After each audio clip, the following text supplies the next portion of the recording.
Good morning. So we're going to have to speak up, or I'm going to have to speak up, because we have no PA system. So I'm afraid if I start to mumble, you'll have to tell me, because I don't know how loud I need to speak for you to hear me at the back. But if it's that loud, I'm not going to keep it up.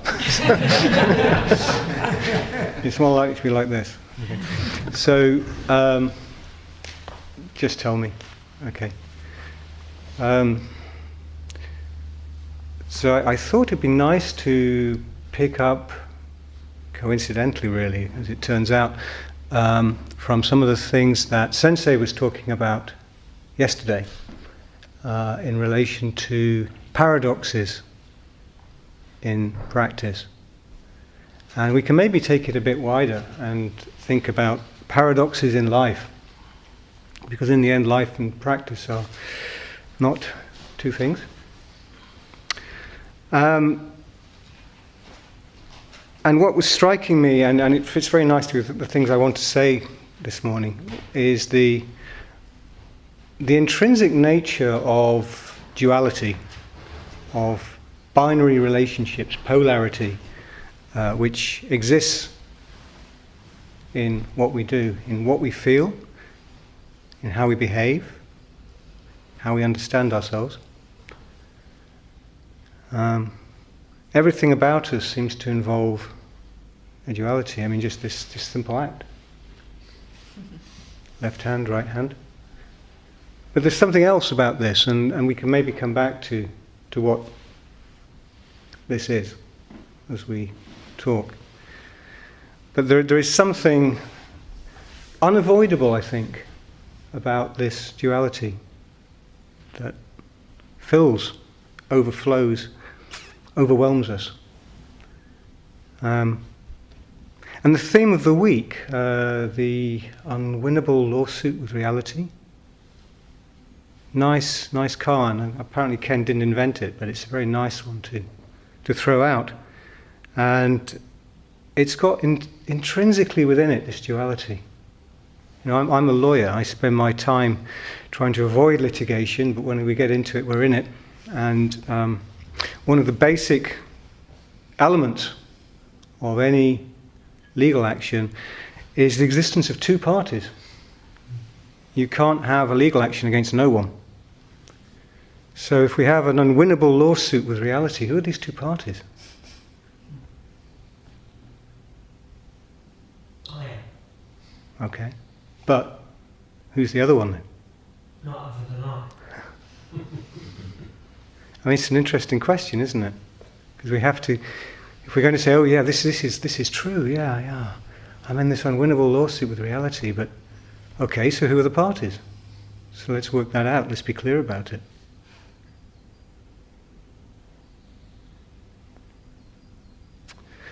So what I thought I'd do is explore this in a koan from the Blue Cliff record. And this one is koan case 87, Uman's Medicine and Sickness. Bengo's introduction. Clear-sighted folk are not restricted. Sometimes on the mountain summit, weeds grow thickly. Sometimes in the hustle and bustle of the marketplace, perfect ease of mind. Suddenly appearing like an angry titan with 3 heads and 6 arms, suddenly a sun face and moon face radiating compassion. In every particle embodying the bodies of all the Buddhas, mixing with mud and water, dealing with others according to the need. Expressing the transcendental principle, even the Buddhas and all the sages are driven back 3,000 miles and cannot follow. Is there anyone with the same attainment and the same realization? And then this is the case. Uman said to the assembly, medicine and sickness mutually correspond to each other. The whole universe is medicine. What is the self? And then Secho wrote a verse. All the Blue Cliff record is like this. You get an introduction, then you get the koan, then you get a verse. And this is Secho's verse commentary. The whole earth is medicine, past and present, How have so many been so mistaken? Shut the gate, do not build the cart. Travelling the road, it is naturally quiet and open. Wrong. Wrong. Even if your nose is up high in the sky, you'll still be taken in tow. So let's just have a look at the introduction first. So, clear-eyed folk are not restricted, so lots of clear eyes in here, so I guess we're not too restricted. Sorry, it's just here.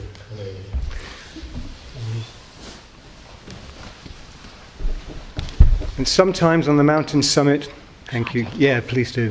Sometimes on the mountain summit, weeds grow thickly. Sometimes in the hustle and bustle of the marketplace, perfect ease of mind.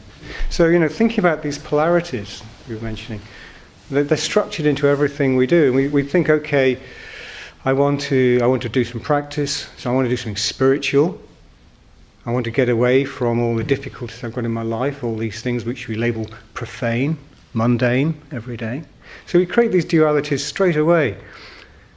And so he's saying here, sometimes on the mountain summit, weeds grow thickly. I mean, we know this. This is the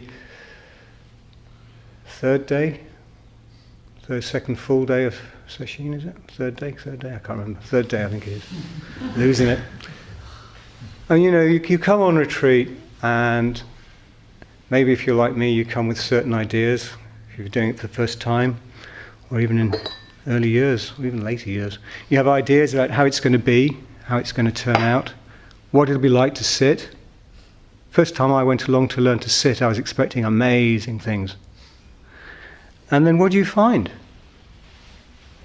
Our lives are full of feelings, turmoil, thoughts, the world's tumbling around us. Feels like we're not in control a lot of the time. And so we think that meditation is going to give us calm, serenity, peace, a break from all that. But actually, when we first sit down and sit, the first thing we're going to encounter is the fact that we've got a body, and it doesn't like it, it hurts, the posture's awkward, your neck gets stiff, your shoulders get stiff, your knees ache, your ankles don't feel right, and then your mind starts up. And there's all that stuff you were doing all day, all that stuff you've got to do tomorrow, all those things you've left undone because you've come to do the meditation class. You're all over the place, aren't you? And that's certainly how I've always found it. So, just coming to the simple act of sitting, it's the simple act of, let's say, following our breath. What we find is that place of serene ease, that this metaphor of the mountaintop, that summit of clarity we're looking for, is actually covered in weeds. There's a hell of a lot of busyness in there. So that polarity right away is undermined. We think it's one way, so we're going to go over here and avoid it, and what happens? We find the other side's there with us. And then look at it the other way around, the marketplace. The workaday world, the busy life we lead, the thing we think is so much of a problem for us. What happens there? Perfect ease of mind. Have you never noticed this? It's often the case that if you get completely engrossed in the most mundane and ordinary jobs you've got to do, even the ones you really didn't want to do, once you get down to doing them, you forget yourself in them. You just get on with them. Sometimes when I'm drafting something which I really didn't want to draft, I can suddenly find to my amazement 2 hours have gone by. Where was I? Where was the tension? Where was the conflict? I didn't want to do it. Waste of time. They won't sign the damn thing anyway. But, where was I? I was just working. Perfect ease of mind. Where's the problem? And yet we make these distinctions. We say, ordinary life. Never wanted to be a lawyer anyway. Hell, what I want to do is practice Zen. Go off and do retreats. But actually, when you look at it, you look at your life and you ask yourself where the conflict is, where the tensions are, what's causing you to think in these binary ways anyway, it's not so clear. It's not so clear. And the world's never quite how we expect it, suddenly appearing like an angry titan with 3 heads and 6 arms. You don't know what's around the corner. We can't predict the future. We can't be sure of things. We like to think we can control things, and a lot of our behaviour is quite understandably, I think, designed to help us to feel that we're in control, to give us a sense of order in a world that's often quite overwhelming to us. So it's nice to think that the spiritual as opposed to the profane is a solid, assured thing, because then you have a sense of, well, I can order myself around these things which are good for me and avoid those things that are bad for me, and then there won't be any difficulty. But you can run into that titan with 6 heads, well, what's it got here? 3 heads and 6 arms any day of the week. You don't know. Just depends what pushes your buttons. For me, cycling to work and running into people who I think are driving dangerously or not taking care, sure as hell pushes my buttons, and that angry titan jumps right out at me.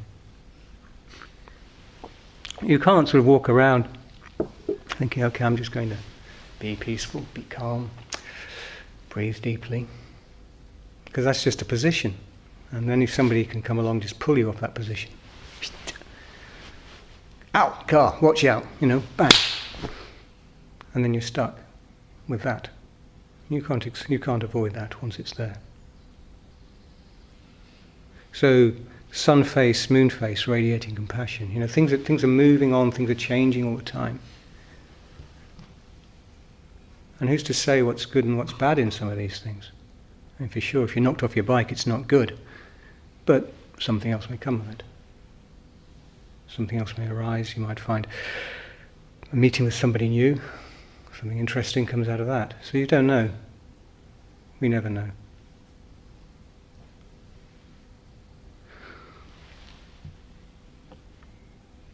And you kind of see, I see this in martial arts training, and there are these strange paradoxes. We think things are going to be a certain way, and we think people are a certain kind of person. They have a certain behaviour towards us. That's what they're like. So we create this very sort of fixed sense, well, he's always like that to me, or she always behaves in the same way to me. We get into these kind of habitual ways of thinking about things, but actually it's not so. And when you see this in martial arts, Tim's a really sweet guy, but if I faced him as a sparring partner, I might not think that. You learn to see what's appropriate to a situation, and in some situations we are an angry titan, and in others we're not. We're sun-faced Buddha, moon-faced Buddha, changing.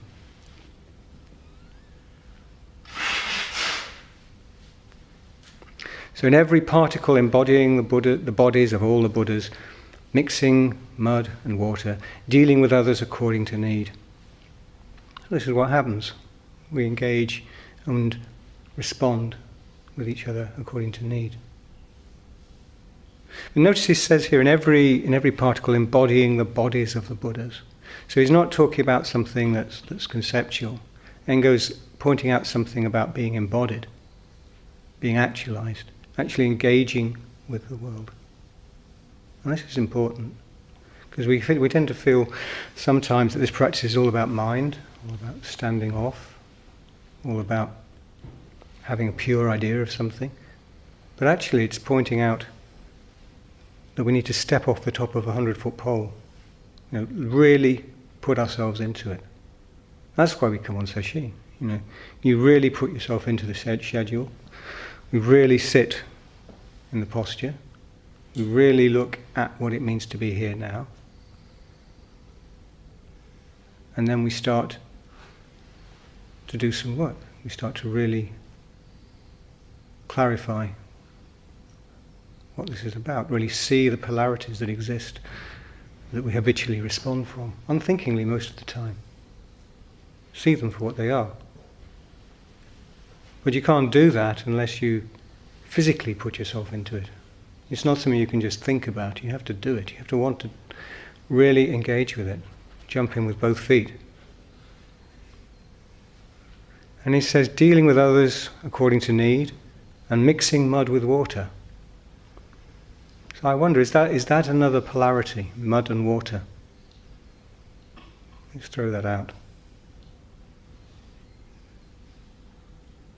Expressing the transcendental principle, even the Buddhas and all the sages are driven back 3,000 miles and cannot follow. So what's the transcendental principle?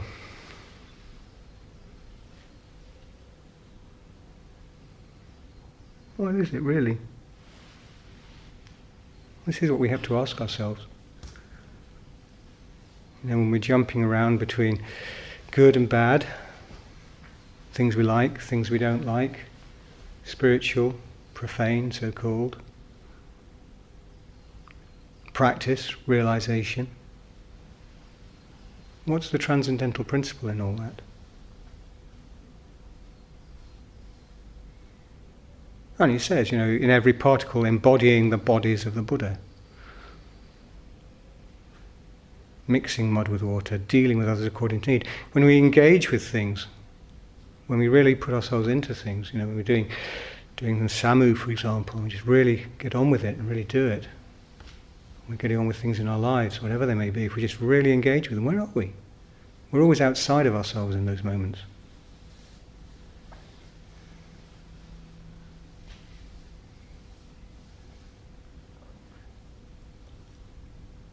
Even the Buddhas and all the sages are driven back 3,000 miles and cannot follow. If we really engage with something, if we really put ourselves into it, we disappear in it, we lose ourselves in it. So we don't show up. You know, we become transparent.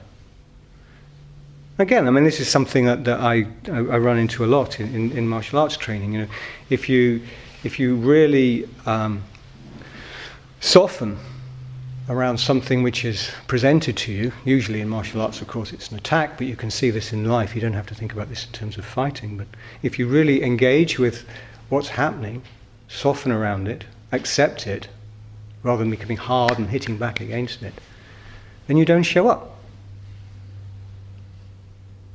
You don't show up. And whatever's coming towards you passes through you, passes beyond you. And sitting's exactly the same. You know, if you sit well, deeply, good posture, with resilience, whatever comes up, doesn't stick to anything, just flows through, washes through us. It's only when we show up, you know, and we start commenting on it, oh, what's all this about? Oh, I don't like this. When's this going to start? When's Jez going to ring that bell? You know, once we start to engage with things in that sort of a way, then we're showing up. You know, we're giving form to ourselves. So that's what he means when he says, even the Buddhas and the sages are driven back 3,000 miles and can't follow. You're not there. You're invisible. You've lost yourself to yourself. That's what he's suggesting. So is there anyone with the same attainment and the same realization? It's a challenge to us. And then the case. Orman says to the assembly, medicine and sickness mutually correspond to each other. The whole universe is medicine. What is the self?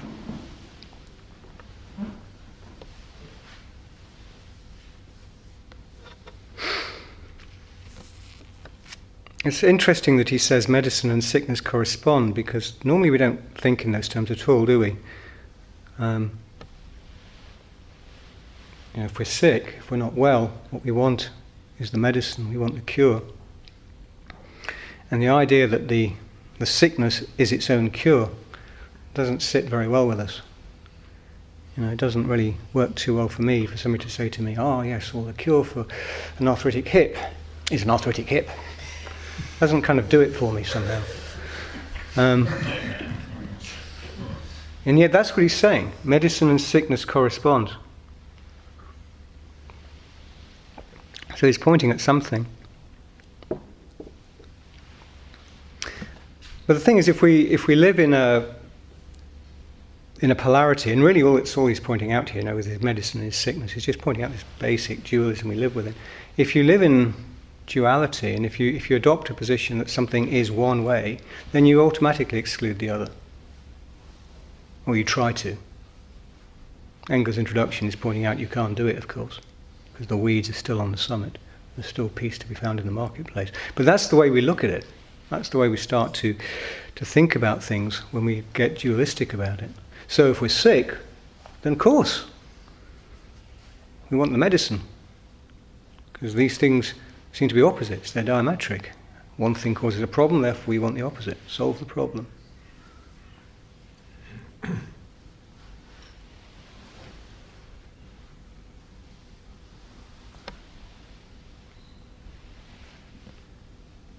But he's saying here that they correspond. And he says the whole universe is medicine. So if they correspond, then also the whole universe is sickness, right? And sickness was, as I think Sensei was saying yesterday, sickness is one of the four sights that Prince Siddhartha saw when he first ventured out of his paradisical palace. He saw sickness, old age, death, and he saw a shramana, a wanderer, an ascetic. And sickness is one of those things that was a big shock to him. He realized he was going to get ill and grow old. And when you think about sickness, it's something you can only have because you have a body. You know, if you think about this sort of thing, we couldn't really know sickness if we didn't know our physical form. We weren't intrinsically our physical form.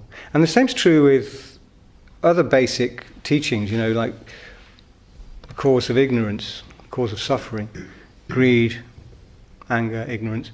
Can these things exist if we didn't have a body? Can you be angry if you didn't have a body? Can you desire if you didn't have a body? What would that mean? If there was no body, if there was no duality, how could you desire anything? It kind of doesn't work, does it? So there's something about the fact that we are mind and body, and sickness and desire and all these things which seem to just go together. Seems that if you've got one, then the other follows.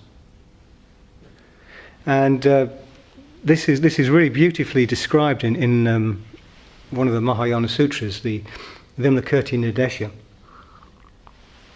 where you've got the enlightened layman, Vimalakirti, and some of you probably know this story, but Vimalakirti is sick. And the Buddha wants to inquire after his health. So he sends Manjushri, the bodhisattva of transcendental wisdom, with a whole escort of endless bodhisattvas, monks, so on. They all go trailing off to visit Vimalakirti to inquire after his illness. And if you can picture this, Vimalakirti is in a room, and the room is completely empty, except in the middle where there's Vimalakirti himself lying on his sickbed. And if this stuff means anything at all, it means something to us in our lives. So the question I would ask you is, what is that room? Imagine you're Vimalakirti and you're on that bed and you're looking. Every way you look, left, right, back, front, up, down, there's a wall. That is the room. So what's that? And there you are as Vimalakirti on that sickbed. And then in trots Manjushri and all these other bodhisattvas, but there's Manjushri. You can think of the others as weeds.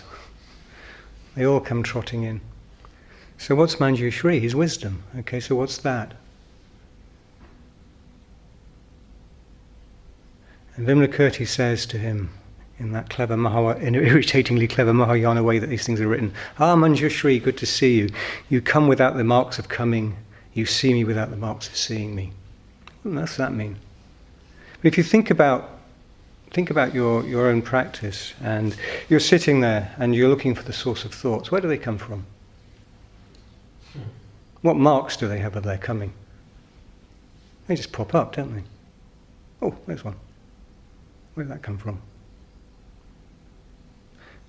And this is what he's getting at. Manjushri is just mind looking at itself. And it does that without the marks of doing it. It doesn't have to try, just what it does. It just does it. It just sees. And what does it see? What efforts are there in seeing anything? It just sees. So, you guys are all sitting here. I just see. You just see me. There's no marks, there's nothing special about that. It's what eyes do. It's what our perceptions do. So he's just talking about seeing things naturally as they are. And Manjushri, it's like, we're looking at our lives. He's looking at Vimalakirti, and he's saying, he's asking some quite basic questions. I hear you're not well. Tell me about your sickness. Tell me about the nature of it. Does it have a cure? Would the cure be worse than the sickness itself? All these questions he throws at him. And Vimalakirti says, he's sick because all sentient beings are sick. Which is it's setting out the existential position for us, really, isn't it? If there's a sentient being, then there's sickness. So these things are incurable. This is just the way it is.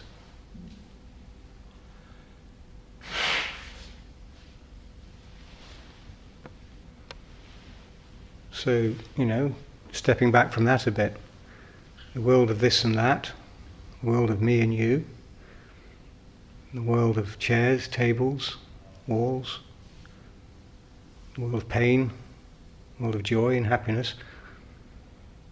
This is just it. This is the incurable sickness.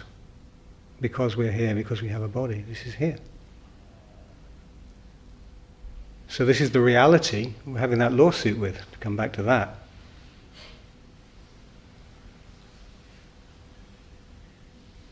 So it's just there, guys, we're stuck with it. And Manjushri then is not happy with that. So he starts asking questions about it. I don't want to be told that I'm stuck with it. I'm not satisfied. So we ask questions, and he starts asking him, what's the cause of your sickness? And Vimalakirti says, surprise, surprise, it's because I have a body. So what's the cause of you having a body? Desire. Interesting. You couldn't have desire if you didn't have a body. But metaphysically, according to Buddhism, you have a body because of desire. What's the cause of desire? That's not enough for him. And he's told, discriminating thinking or dualism, dualistic thinking. How do we avoid that? This is even structured into language, isn't it? Dualistic thinking. How do you avoid that? And then he says, so what's the cause of dualistic thinking? And he says, an upside down way of looking at things. Confusion. Confusion is the cause of dualistic thinking. And what's the cause of confusion? And Vimalakirti says, this is where it gets quite intriguing. He says, emptiness, groundlessness. The unconditioned. And then Manjushri says, so what's the cause of that? And Vimalakirti says, the unconditioned has no conditions. Groundlessness has no ground to it. Emptiness is emptiness. There's only emptiness and emptiness. So we come to the end of a trail. And then Manjushri says, so what's the cause of your sickness? And then he says, startlingly, the emancipation of the Buddhas is the cause of my sickness.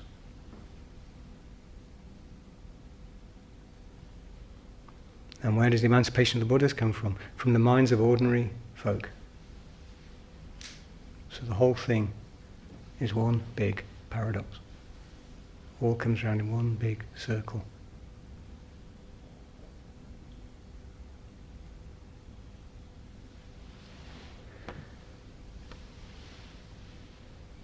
And the interesting thing is that It's easy to hear all this and think, okay, fine. So therefore there's no point in bothering. But that's just another sickness. That's just the sickness of complacency that's saying I'm going to give up on looking for the medicine. And as Uman says, the whole world is medicine. The whole world is medicine. So how do we understand this? How do we look at this in a way that actually makes any sense to us?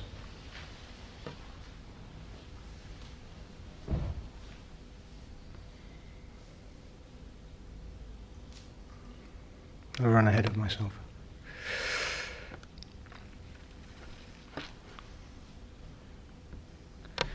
So there's a story which Dogen tells in the Eihei Koroku, and it's also about Manjushri. It's from a different sutra, but it's illustrating the same point. And he says, Dogen says, here is a story. Sudana studied with Manjushri. Manjushri said, go out and bring back one stalk of medicine herb. Okay, and remember, Oman's just said the whole world is medicine. Sudana left and looked throughout the entire earth, but there was nothing that was not medicine. He came back to Manjushri and said, the whole great earth is medicine.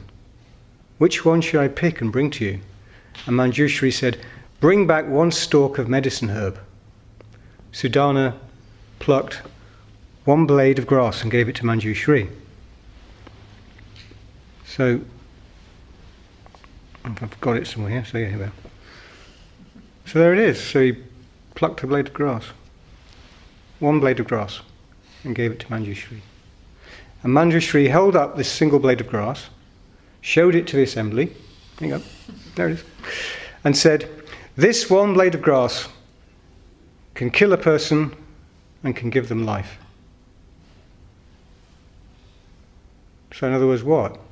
Manjushri is the Bodhisattva of wisdom, and he's usually shown swinging the sword of wisdom, the blade that can kill a person or give life. So here's his blade.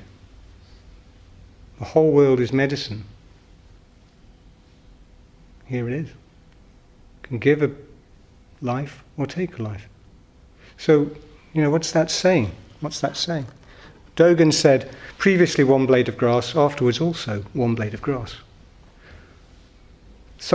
How much separation is there between the former and the latter? After a pause, Dogen said, the separation is only one blade of grass. So what is the blade of grass? What is the medicine really? The idea that medicine and sickness correspond is saying something to us about the nature of what medicine is in Oman's terms. Because just seeing this side or that side of an argument, that's just two sides of an argument. So what's the blade of grass? What's the transcendental principle that transcends both this and that reaches through this unwinnable lawsuit against the self, that cuts through this division between practice and realization? That's the question that's being thrown out here. And I think we know, if we're honest with ourselves. Because if we look at our situation, we look at what our life is like, it's clear. Dogen had a word for one way of understanding this, which he called dotoku, which is expression. And what our lives are is the expression of that blade of grass. Expression of left hand, right hand, left foot, right foot. Expression of this and that. Because our lives include both when we live them and when we look at them closely.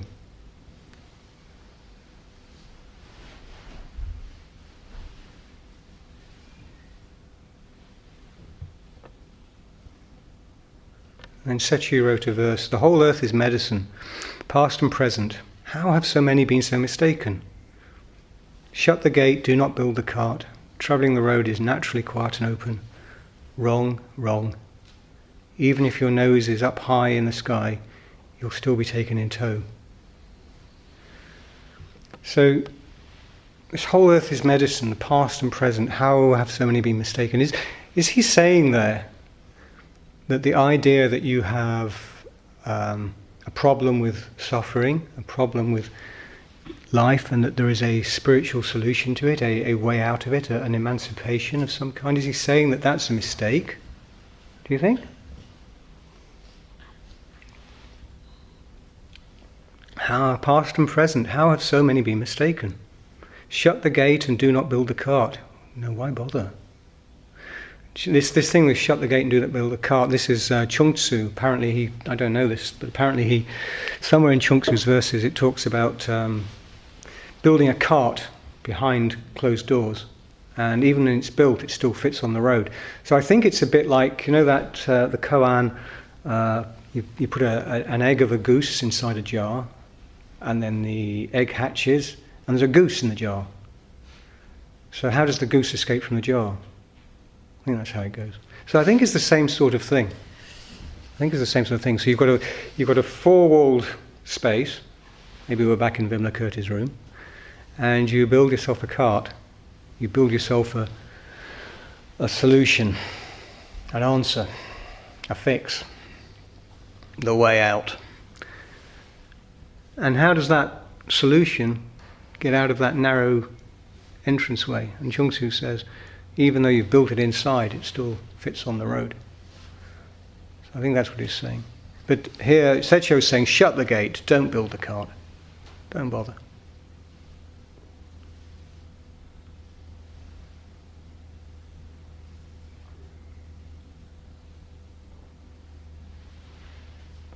And then he's saying, travelling the road, it is naturally quiet and open.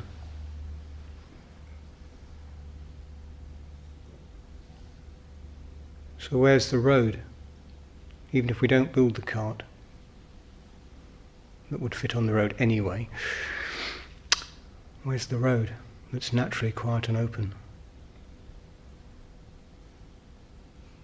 And then these two wrongs are really interesting. Ken Jones really likes haiku. He's a great haiku poet, as some of you will know. And I thought to wind this up, I was going to use a haiku, which illustrates this.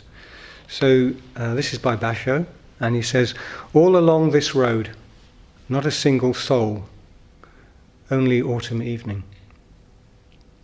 So you could picture this, it's quite nice to do this. So imagine you've been walking all day, it's getting dark, and you're walking along a empty road, dusty road, and you're heading for a destination, you don't know where it is, it's still some way off maybe, and there's not a single soul on the road. Maybe there's tall pine trees down either side of the road. It's quiet, autumn moon maybe just coming up, maybe an owl, autumn evening. So is that medicine or sickness? Is Basho writing about loneliness? Is he worried about his destination? Maybe he's tired? Or is this about serenity? Which is it?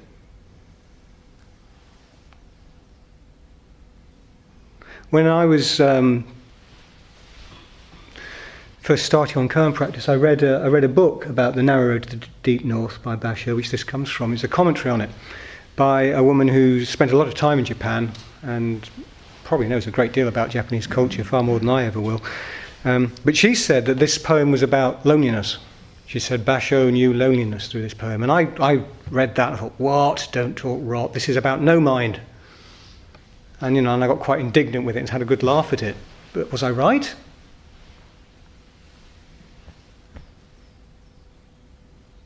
Is it medicine or sickness? Well, the poem is the expression. It's the expression of, in this case, his life in that moment.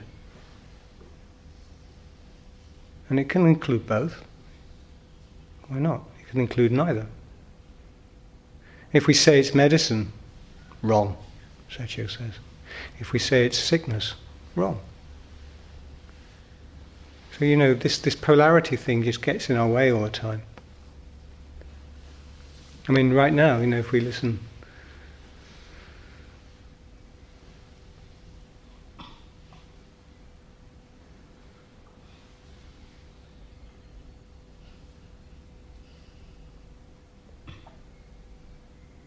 there's a song, The Chaffinch, Medicine or Sickness? Daft question. But this is the blade of grass. Does it give life or take life? Do we enjoy our moment, our brief moment, or do we just take it for granted? I mean, to me, the interesting thing with this practice is that it constantly brings up for us the possibility that there's something more. Not in the sense that there's something to get, something to attain, something we can hold on to, but there's something more to really get to know, really appreciate, really be beguiled by. This is something, I think I've got time to read you this. This is not even by a Buddhist. This is by a French phenomenologist. And it really stopped me when I saw it, because I just thought it was so wonderful the way he'd done it. And I've praised it a bit, because the trouble with philosophy is it's quite inward looking and it talks in its own referential terms, and unless you're in with the language, it makes no sense. So I've played with it a bit to make it work for you, so I hope you get this. But this is from L'œil et l'esprit, the eye and the spirit.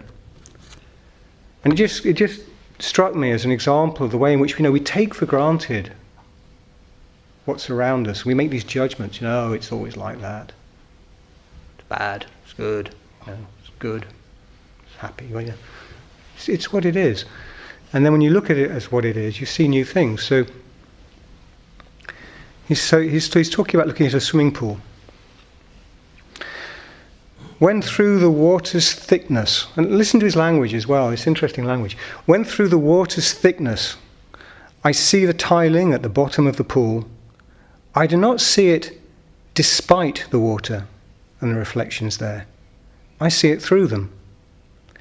If there were no distortions, no ripples of sunlight, if it were without these eyes that I saw the geometry of the tiles, then I would cease to see the bottom as it is and where it is, which is to say, beyond any identical, specific place from moment to moment. I cannot say that the water itself, in its aqueous power,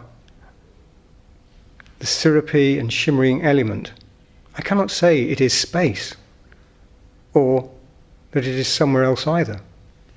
It is not in the pool. It inhabits it. It materializes itself there. Yet it's not contained there. And if I raise my eyes towards the screen of cypresses, where the web of reflections is playing, I cannot gainsay the fact that the water visits it too, or at least sends into it, upon it, its active and living essence.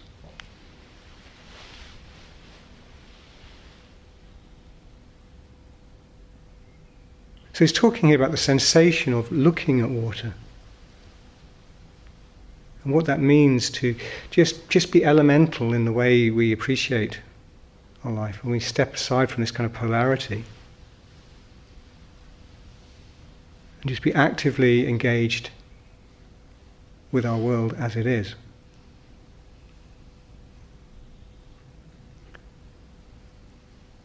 And then you've got a living essence that's being expressed. He's talking about the living essence of the water, but what living essence is it really we're talking about here?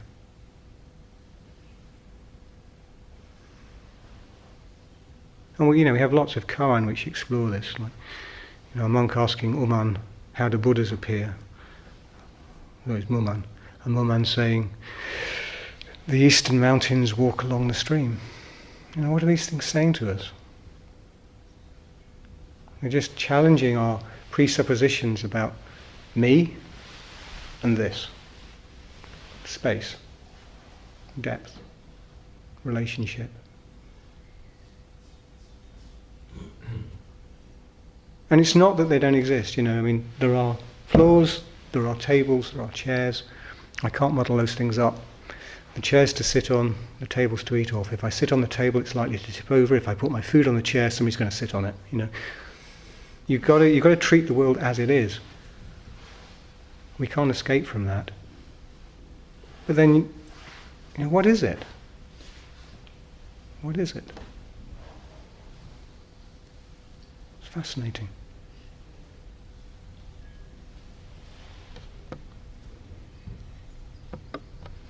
And we manage that relationship between medicine and sickness, between self and reality, spiritual and profane. All these polarities we have to live with, we can't avoid. We manage them through expression, through our own lives, as we express them. So, when we do this sort of thing, bringing left and right together, you're bringing the polarities together and then you're expressing. Or here, same thing. And the whole posture of Zazen is like that. You have left foot, right foot. So I think Shunryu Suzuki, I think it is somewhere in is it Zen Mind, Beginner's Mind, where he talks about how when you sit, when those of us who can, when you sit full lotus, where's left foot, where's right foot? It starts to seem less clear. And this is the thing, when you keep still, we talk about sit still. Why? Because then all these binary oppositional polarities can then settle down. And we can express ourselves as a unity. Contradictions and all. Contradictions don't disappear. But they don't have to be in conflict.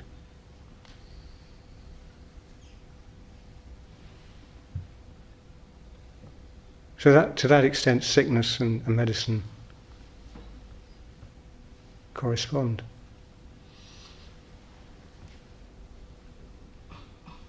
So it's not that I don't need to go and see somebody about my hip. I hope. But it is that you can find within any situation something new to learn, something interesting, something that teaches you something. And it can show you where you're sticking, where your habitual patterns are holding you back, limiting you, restricting you. And the freedom, we were talking about freedom yesterday, the freedom is the freedom to see that and to really appreciate the choices we have in each moment, whether or not to respond habitually as we've always done, or to look at things in a new way and to express ourselves in a new way. And these things layer. Sometimes it seems very hard to change anything and do something different. But the body is a great help in this, because just by using the body in certain ways, we learn new things with them. That's something else you learn through studying a martial art, but it's true in any performance art, I think, or any music. If you learn a musical instrument, it must be so. To begin with, things seem awkward, very difficult, clumsy, tricky. But then gradually you layer into yourself a knowledge, and in that layering you forget yourself, and you exhaust yourself in it, and then the friction between me and this thing, this ideal, whatever it was, this problem, starts to disappear, and we become transparent in what we do.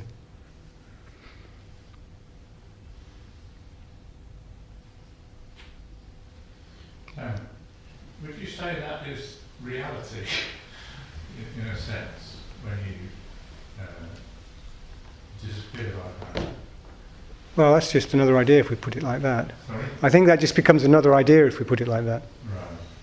No. I mean, reality is an open book, isn't it? Vast and wide, as Tenshin Sensei Roshi says. Reality is a question, I would say. As an experience, anyway. I mean, you can talk about it in terms of natural sciences, and we can get very clever about it, but as an experience, it's a question. It's an interrogation, isn't it?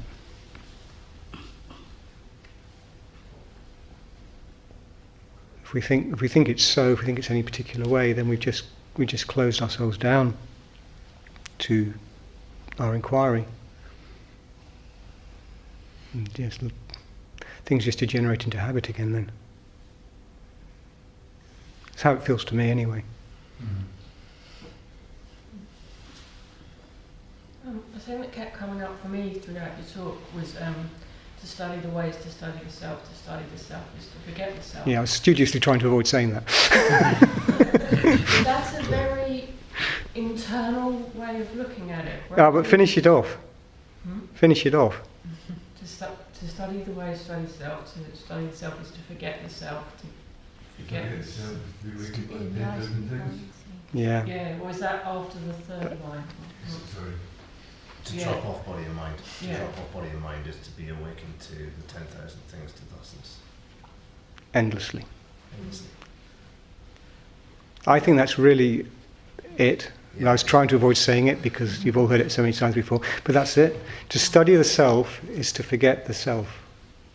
Because why? Because when we look for the source of thoughts, what do we find? You find the chaffinch. But yet your whole talk seemed to be about looking outwards. Yeah, because that's what interests me. Yeah. Yeah. I'm bored of looking in. There's nothing there. But no, complete emptiness and vacancy. But no, I mean seriously, how do we know anything? We know anything because we relate. We make a connection. So what is the self? And to study the self is to forget the self. But the self is confirmed by, Dogen says, the 10,000 dharmas. Everything. You confirm me. That's how it is. So, if I'm looking for this thing, this kernel, this crystal, whatever you want to, however you want to think of it, this angel, little leprechaun, that is me, I think I'm in for disappointment. But that's not to say I don't exist. That's stupid. You come and thump me on the nose, I'll know I exist. But what am I? And how do I understand what I am? Only through expression, only through my relationship to you, the effect I have on you, the effect you have on me, my relationship with the world, with others. Once you've forgotten the self, that's all that's left. Yeah, maybe. Look and see. Do you see as the functional experience of the observed and the observer simultaneously? Do I what? This is what I think you just said. I quite like that. So really the observed needs the observer, doesn't it? And vice versa. You need to be observed. We can't look at nothing. So you need each other Yeah. to observe. Yeah. I like that. Yeah. Yeah, I mean, everything's interconnected, isn't it? We keep always saying this. It's all interrelated. I mean, hello. No, but it isn't, is it? Because it's suffering. Suffering creates the observer and the observed. When if you chance, it is. Yeah, okay. It's not stupid. Okay, it's time we should stop, I think. That's excellent.